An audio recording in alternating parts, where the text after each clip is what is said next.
Popular personalities ఎన్నో డక్కీ ముక్కీలు చూసి నిలదొక్కున్న నేతలు, హీరోలు, హీరోయిన్ల రియల్ లైఫ్ స్టోరీ బేస్ గా బయోపిక్లు వచ్చాయి. అందులో కొన్ని మూవీస్ సక్సెస్ కూడా అయ్యాయి, మరికొన్ని బోల్తా కొట్టాయి. నటి సావిత్రి జీవితం ఆధారంగా వచ్చిన మహానటి మూవీ ఆకట్టుకుంది. లేటెస్ట్ గా ఓ లెజెండరీ సింగర్ బయోపిక్ కు ప్లాన్ చేస్తున్నారట. ఆ సినిమాలో national crush key role play చేయబోతున్నట్లు టాక్. ఇందుకు ఎవరి స్టోరీ, ఎవరా నటి?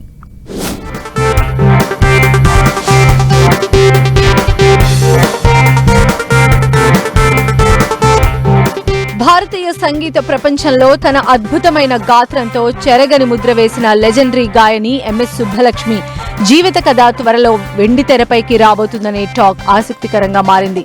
కర్ణాటక సంగీతాన్ని ప్రపంచ వ్యాప్తంగా తీసుకువెళ్లి ఎంఎస్ సుబ్బలక్ష్మి జీవితం ఎన్నో మలుపులు, భావోద్వేగాలు, విజయాలతో నిండిన నేపథ్యంలో ఆమె బయోపిక్ ను అత్యంత ప్రతిష్టాత్మకంగా రూపొందించే ఆలోచనలో మేకర్స్ ఉన్నారట.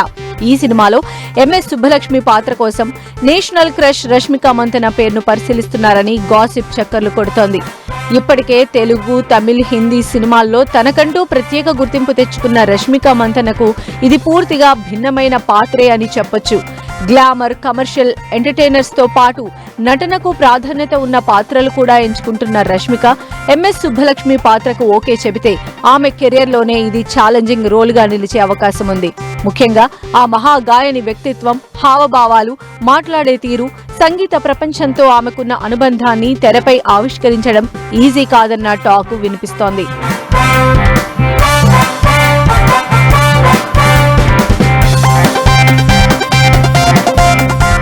ఎంఎస్ సుబ్బలక్ష్మి పాత్ర కోసం రష్మిక కర్ణాటక సంగీతంపై శిక్షణ తీసుకోవాల్సి రావచ్చని కూడా అంటున్నారు.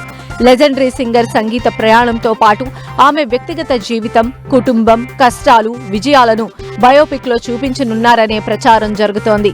కేవలం ఒక గాయని జీవిత కథగా కాకుండా భారతీయ సంగీత చరిత్రలో ఓ అద్భుతమైన అధ్యాయంగా ఈ చిత్రాన్ని తెరకెక్కించే ప్రయత్నం జరుగుతోందట.